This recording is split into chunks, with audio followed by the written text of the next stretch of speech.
What's up, boys? It's Daniel from Daily Bodybuilding Tips, where I give you tips every single day based on my journey, the things I've learned, and the things that I honestly just think could be of great use to you. This is the first video of this series. I'm going to try going for 90 days, a video every single day. Let's begin. So, first off, let's just show you my credibility and why I think you should listen to me. So, this was my physique 3 years ago. I was fat, and then I got into this like skinny fat phase, and we got super skinny, and it was just super unhealthy, sleep deprived, just crazy. I mean, the pictures speak for themselves. I'm not sure I have to say much here. And then fast forward to 3 years, like I said, boom, check out the arms. Obviously, I look a lot more appealing, a lot healthier, and that's just like a cool back picture I've taken as of recent. So let's begin. The first daily bodybuilding tip. Don't get analysis paralysis with science-based lifting. Okay, science-based lifting. I know you guys definitely have heard of it. It's been a huge just buzzword on the internet lately. Science-based lifting, if you don't know, is basically optimizing every single movement based on what the studies say, based on basically what the metrics and the data has to say about lifting. So basically a lot of people they start to hyperfixate on little things like the triceps have to be hit on the lengthened position and then the shortened position, and they have to follow this exact arm path. And imagine this is an arm, they say like, oh, this 35 degrees is the best degree of elbow flexion to get the most tricep gains. That's basically like science-based lifting, but I'm sure you heard of it. I mean, everyone always goes on. A huge, actually respectable figure that science-based lift. His name's Jordan Peters. You probably have heard of him, maybe not. Check it out. Jordan Peters, that guy's super nice. Can't even lie. But science-based lifting, it has its time and place. I'm not even gonna lie. I genuinely think science-based lifting is intelligent because all you're doing is you're just basically facilitating more gains. You're going based off data, what the actual science says. But there comes a point where these people called gym cells, and gym cells are basically people who make the gym their whole personality, and they can only think about the gym and all that they have left for them and going for them in life in the gym. Basically, they've leveled up only in the gym, everything else just stays plateaued. Like, imagine this is like their level, this is gym, this is like, we'll say, like relationships, so is like that. Social life, so just drop two stickmen, is like that. And let's say like their wealth, their money is also like that. So basically, like a gym cell is one and only thing that they really care about is just a gym. Everything else is put on the back burner. So that's basically what science-based lifting is. And these gym cells, they start to hyperfixate on science-based lifting. They don't understand this one very simple thing. Fun is actually the best indicator of muscle growth. Despite everything you hear online with the ideal motor unit recruitment and the ideal elbow flexion and the dead stops and this and that, fun is the best indicator of muscle growth. Think about it like this. In the gym, our progress ideally should look something like this. Let's say first we begin right here. We'll have obviously our newbie gains first up to like some certain point, and then it will be mostly linear and maybe around somewhere here, say this is about 10 years into lifting, our progress slows down, but it's still somewhat linear. You see, when you go in science-based lift and you get analysis paralysis, you're going to realize that a lot of the time you're just going to be obsessing. And when you're going to be obsessing, because trust me, I've actually been here a couple times in the past, you're going to be obsessing over past sets because you realize when you're science-based lifting, you're only going like one set 2 sets per exercise because you have to hit it with a higher frequency. So therefore, your recovery demands are going to be lower because you have to hit it more frequently. And what happens with these science-based lifters when they go and they start obsessing is eventually they honestly just quit. They get frustrated because they're going to be going something like this. They're going to have this spark where let's say, all right, let's say this is they were consistent on a regular split, right? So they're just like the person above, the ideal when we're going linearly, right? And then right here and the yellow is where they start science-based lifting. They're going to have this immediate spike of gains because science-based lifting, like we said before, actually does lead to a little bit more gains, but it's really just marginal, but a little bit. It's a noticeable amount for sure because you're just training more optimally. You're able to really look into the literature and what it has to say about training. And then you're going to get to this point with science-based lifting where you're going to start to basically start to overthink every single thing that you do.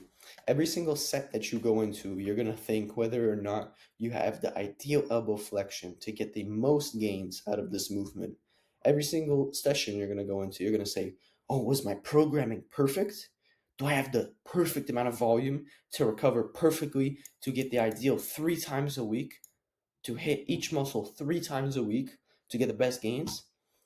And what's going to start happening with these science-based guys is one of two things. One, they're either going to start to get some injuries because they're going to be overthinking so much to the point that, actually, no. What's going to happen with these guys, one, is they're going to get injuries because they're going to start to listen to all this science-based stuff that tells them to go super low reps. These science-based guys, they go like 3, 4, sometimes like 2 reps, okay? They're going to start to get injuries because their tendons just aren't adapted for this. You see guys like Jordan Peters, they're able to go in these low reps because, first of all, they've been training for like 20 years, and second of all, steroids, okay? I mean, their joints can just support it. You can't. Barring that you're not on steroids, I don't know, maybe you are, but I'm just saying. Number one, what's going to happen with these science-based guys is they're going to start to get some injuries. They're going to be going into these super low reps. They're going to be obsessing, and what's going to happen is they're not going to have the above. They're not going to have the ideal gym progression. They're going to actually start to go down a little. And then maybe they go back up, but then they go down, up, down, up, down, up, down. But over time, if you look at the blue guy, let's say this is what it could have been. It could have just been constant the whole time. Now look right here where I circle. This disparity right here, this gap, is the gains that you really did just miss out on because you were injured. And number two, what's going to start with these science-based guys is sometimes, though not always, because usually science-based guys, they love their training, they want to optimize everything, so they love their training. But for the select few with science-based guys, they're actually just going to start skipping the gym. Because you're going to get into this mindset like, oh, it's either I'm going to do the perfect session or I'm not going to do the session at all. You understand? Which brings me to my other point. We're just going to skip the second one for now, the Jack Chat example, which brings me to my second point. The problem with thinking that I'm going to have either the perfect session or I'm not going to have a session at all is that growth will come regardless anyway. Like, think about it this way. You have some guy who comes in and he just goes bananas on push-ups. He wants to build a big chest. He said, I just want to do push-ups. He doesn't get into chest presses. He doesn't get into chest flies. He doesn't get into incline Smith machines. He doesn't get into plate-loaded incline presses. None of this. He just does push-ups. He's going to get jacked in 25 years, 20 years, regardless. No matter what he does, even if conventionally he's doing things that give him less gains because, let's say, like the muscle's not in the stretch position and all the stuff that science guys look for, his progress will still be linear. Maybe it won't be like the science-based guys who are here, but then you must remember they're getting injured, right? They're getting injured, and eventually sometimes right here is where they just stop. Oops. Is where they just stop going altogether. Oh, come on. And you see the guy who just comes in, he does push ups every single time he comes in just for chest. He may progress at a slower rate, but he's progressing linearly. He's able to continuously make gains. And think about it, just in like 20 years, he's going to be jacked regardless. It doesn't matter that he came in and he was doing unconventionally exercises that were of poor selection. In 20 years, he's still going to be jacked. Okay? Perhaps it took him a little bit longer, but then guess what? He also easily skipped out on skipping the gym, and he skipped out on injuries. He had the motivation the whole time. He was able to do his push ups. Voila. Perfect. So, in the meantime, just focus on the proper exercise execution and the form. I can make a whole video about exercise execution and form, but just know that bodybuilding is mainly a marathon and not a sprint. Not a sprint. Hell no. Just protect your joints. Think about it long term. But we can talk about that more in another video. So, jacked Chad example. There's this guy who goes to my gym. I think he's about 40 years old. Looks like he's 20. I'm not even joking. Super fit guy. All right.